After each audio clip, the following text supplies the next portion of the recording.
นั่งอยู่ยากครับอืมถ้าถอยออกมาเพราะจะมี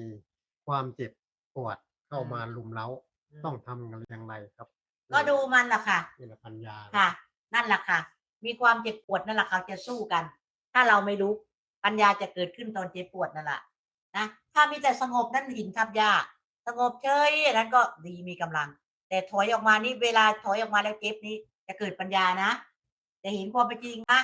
นั่นแหละค่ะ จะเห็นขันกันตอนนี้เหรอเนาะค่ะจะเห็นว่ามันแยกกันก็ตรงนี้ล่ะนะเวลาเจ็บนี่ล่ะ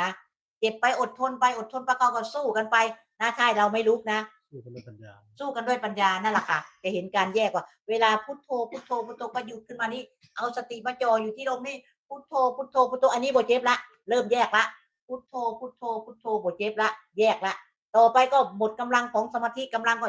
มาคุกกันอีกก็ปวดอีกแล้วเจ็บอีกแล้วเจ็บแล้วก็ยกขึ้นยกทรงยกขึ้นยกลงจนกำลังมาก ทีนี้พอกำลังมากก็จะเข้าไปดู เอ๊ะอะไรเจ็บ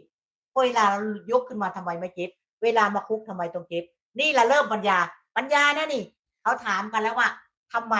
เวลาเรายกยึดขึ้นมาทางนี้ทำไมข้างล่างไม่เจ็บกายไม่เจ็บ เวลามาคุกกันทำไมเจ็บเขาก็จะหาว่าเอ๊ะกายหรือใจเจ็บนะนี่ปัญญานะ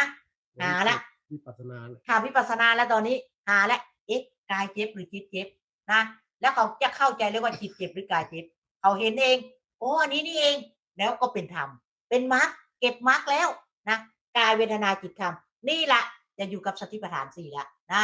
มันจะวิ่งกายเวทนาจิตธรรมมันจะวิ่ง